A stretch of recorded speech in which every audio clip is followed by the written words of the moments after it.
I feel like I want to tell you, but not the camera.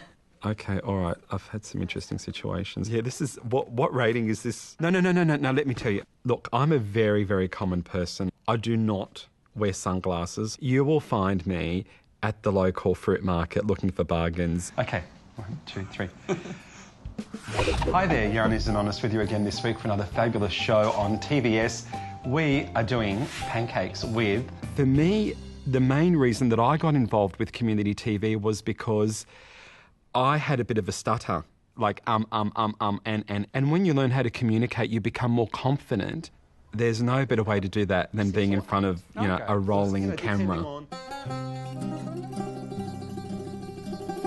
My earliest memories around food was being a child in my parents' milk bar, and there was so many lollies there. I'm still suffering. I'm still suffering the lollies here. And well, there was always these huge family get-togethers, you know, and it's not like, you know, get a plate and just put one piece of cake on it. Like, you'd have a huge meal because you just couldn't say no. And also, it's a cultural thing because on one of my many trips and journeys back to Greece, they're even more obsessed with food over there because a lot of them grow their own food. Yeah, there's a very strong energy because you're actually eating food from your own land, and it's something that we don't have in today's society anymore.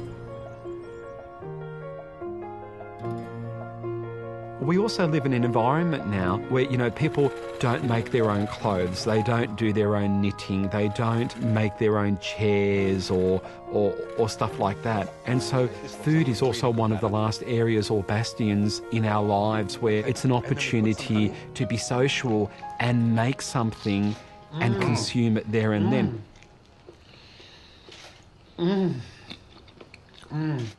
Oh, that's really doing it for you, isn't it? I dream of Yianni.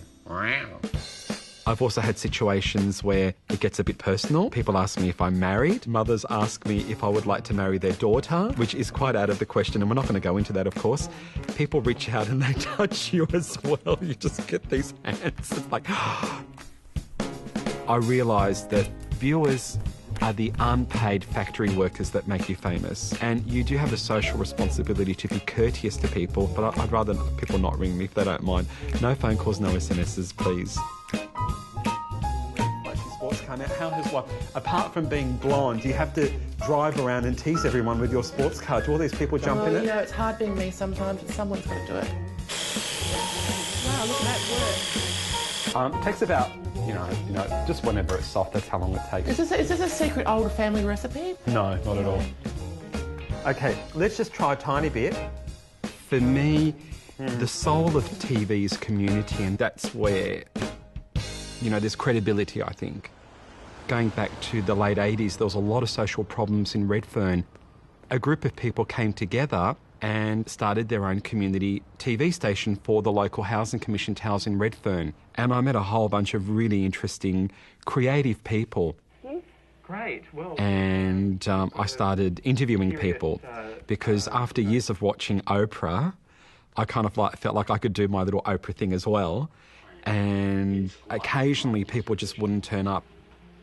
So I would have this basket of food that would end up being my emergency segment. And then I'd start cooking little recipes that I had developed through my Greek background, through my mother being a great traditional cook, and my father being a commercial chef that worked in many restaurants for, 50 years. So I would cook these recipes, and people just went ballistic.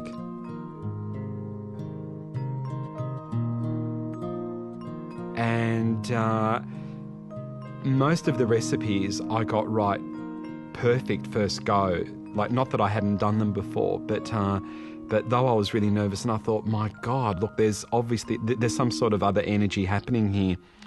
And my father had died around 15 years prior, and I realised it was my father's energy cooking through me. There was something coming through. There was just something very powerful there that was greater than me. And that kind of taught me a lot, it created a mind frame of goodwill.